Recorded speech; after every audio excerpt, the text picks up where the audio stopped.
M Q M کے حوالے سے بھی کوئی سرپرائز آ ابھی سکتا ہے، تک تین کاف اراکین لیگ کا بھی سرپرائز تو آ سکتا ہے۔ دیکھیں کاف لیگ نے ابھی تک اعلان نہیں کیا تھا کہ ہم جا رہے ہیں، کاف لیگ والے بات چیت کر رہے تھے، رابطے کر رہے تھے، اور پھر ابھی ایم کیو ایم ہے، ایم کیو ایم نہیں، سے 24 نے بھی تو سجاد ترین صاحب ابھی اعلان نہیں کیا نا، ان میں سے ایک دو ہیں، لیکن ان کی اناؤنسمنٹ تو سامنے نہیں آئی۔ وہ جو 12-14 لوگ بیٹھے ہوئے ہیں وہ تو سامنے آ گئے ہیں نا سب، وہ تو یہ کہہ رہے ہیں کہ جی ہم نہیں ووٹ دیں گے اور ہمارے ساتھ یہ ہوا، اپنی ساری ناانصافی میں۔ پھر پرائم منسٹر عمران خان نے جس طرح کہا ہے جی وہ شادی نہیں ہوگی، بچے نہیں ان کے وہ کر سکیں گے، کہیں باہر نہیں جا سکیں گے، بڑی سخت تنقید کی، تو وہ بڑے خاصے دل برداشت ہیں۔ مزید بھی بات کرتے ہیں اور دوسری صورتحال جو ہے وہ انہوں نے گفتگو کی ہے اس پہ بھی بات کرتے ہیں۔ یہاں پہ وقت تو ایک بریک کا، ہمارے ساتھ رہیے گا۔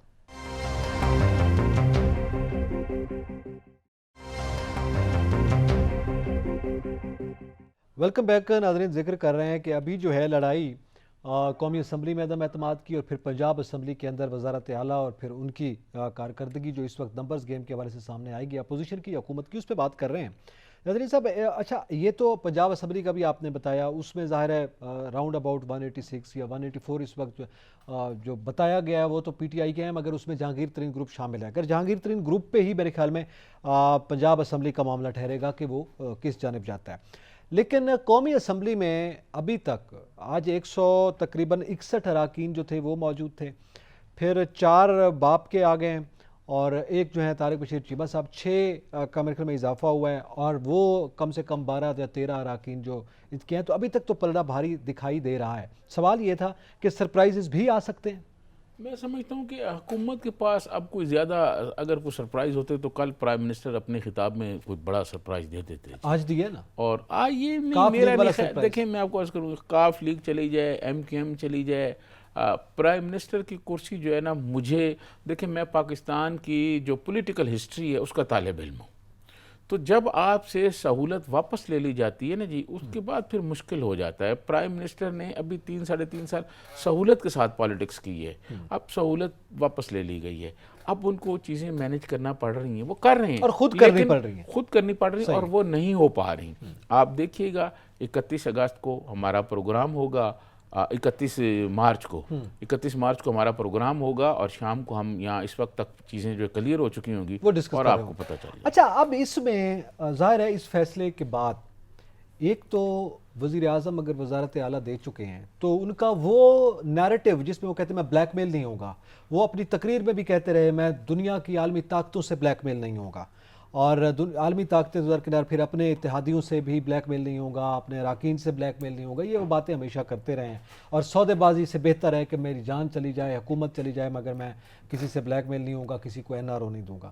تو ایک تو یہ نیریٹو سے میرے خیال میں پیچھے ہٹے ہیں وزیر اعظم، اور انہوں نے جس طرح وزارت اعلیٰ اس وقت کاف لیگ کو دی ہے جو ان کا مطالبہ تھا، پھر ایم کیو ایم کے حوالے سے یہ بھی اطلاعات آ رہی ہیں، تو ایک تو یہ میرے خیال میں دیکھنا ہوگا وزیر اعظم کو کہ وہ کیسے اس کو جسٹیفائی کر سکتے ہیں۔ پھر جو بزدار کے صاحب کے حوالے سے استعفیٰ لینے کی بات ہے، اس پر خود پی ٹی آئی کے اندر سے آوازیں آنا شروع ہو گئی ہیں۔ عامر لیاقت صاحب کی ابھی خبر ہے جب ہم یہ پروگرام کر رہے ہیں، انہوں نے مخالفت کی ہے اس فیصلے کی۔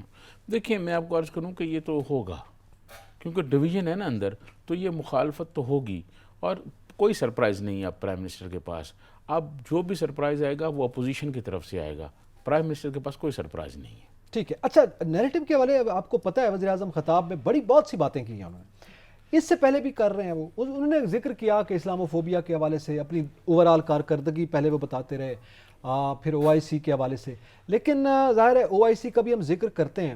آپ کو یاد ہوگا آج تو کاف لیگ ادھر چلی گئی اس کیمپ میں، اب تک چودھری شجاعت صاحب یہ کہہ رہے تھے کہ آپ ناموں کو بگاڑ کے بات کرتے ہیں، اپوزیشن بھی یہ بات کرتی رہی ہے، اور چودھری شجاعت صاحب نے یہ حوالہ دیا تھا کہ سورۃ الحجرات میں اللہ تعالیٰ نے منع کیا ہے کہ آپ لوگوں کے غلط القاب سے نہ پکاریں، ان کے نام نہ بگاڑیں، اس کے باوجود جو ہے وہ اپنی تقریر میں یہ بھی بات کرتے رہیں، تو یہ جو تضادات ہیں ان میں اضافہ نہیں ہو رہا وزیر اعظم؟ اچھا، اس صورت کے حوالے سے میں آپ کو عرض کروں کہ میری بڑے مذہبی قائدین سے بات ہوئی ہے اس پر کہ اس کا پس منظر کیوں ہے، یہ صورت جب آئی تو اس وقت کیا ماحول تھا۔ یہ جب عرب آپس میں لڑا کرتے تھے نا، تو اس وقت وہ ایک دوسرے کے نام بگاڑا کرتے تھے، ٹھیک ہے، اس لڑائی میں، اس مخالفت میں، اس دشمنی میں، تو اللہ تعالیٰ نے منع فرما دیا۔ ایک چیز قرآن پاک میں آ گئی ہے، اللہ تعالیٰ نے یہ فرما دیا ہے کہ آپ نے کسی کا نام نہیں بگاڑنا، اور پھر پرائم منسٹر عمران خان یہ کہتے ہیں جی میں ریاست مدینہ بنانا جا رہا ہوں۔ آپ مجھے بتائیں کہ ریاست مدینہ کا کوئی حکمران یہ ایسی بات کر سکتا اس کے تھا؟ علاوہ انہوں نے ایک حوالہ دیا ہے ایک مولا علی علیہ السلام کے واقعے کے حوالے سے کہ جناب وہ یہودی کا کوئی فیصلہ تھا اور ان کے حق میں نہیں ہوا. آپ نے پوری بات سنی ہے. اس حوالے سے بڑے تحفظات آ رہے ہیں, بہت سے لوگوں نے ہمیں میں آگاہ عرض کیا ہے, کروں کہ میسیجز آ رہے ہیں. اس پر بہت سارے لوگوں نے ہمیں ٹیلی فون کیے اور بہت سارے لوگوں نے اپنا احتجاج ریکارڈ کرایا ہمارے پاس, اور انہوں نے کہا ہے کہ آپ پرائم منسٹر عمران خان تک ہماری بات پہنچائیں کہ وہ واقعات کو غلط کوٹ نہ کیا کریں, وہ واقعات پہلے پڑھا کریں اور کیا ان واقعات کا کوئی وجود بھی ہے کہ نہیں ہے. وہ قدرت ہستیوں پہ آپ بات کر رہے ہیں, یہ 12 موسموں کی بات تو نہیں ہے, یا کسی بارڈر کی بات تو نہیں ہے کہ آپ ایسے کر دیں گے بغیر حوالے کے یا بغیر اس کے, اور یہ پھر اہم باتیں ہیں, سینسٹیو باتیں ہیں. دیکھیں میں آپ کو عرض کروں پھر ایسی شخصیات کے بارے میں جن کے بارے میں رسول خدا نے کہا ہے کہ جس کا میں مولا اس کا علی مولا. جی رسول خدا نے یہ سرٹیفکیٹ دیا, یہ کسی اور نے نہیں دیا. بے شک. ٹھیک ہے جی. تو یہ میں سمجھتا ہوں پرائم منسٹر عمران خان کو تھوڑا احتیاط کرنا چاہیے. ان کی خدمات بڑی ہیں, اسلام فوبیا والی انہوں نے بات کی, لیکن OIC کانفرنس کرائی, کشمیر کی کوئی آپ دیکھیں کہ کوئی قرارداد منظور نہیں ہوئی, کشمیر کے حق میں کوئی بات نہیں ہوئی.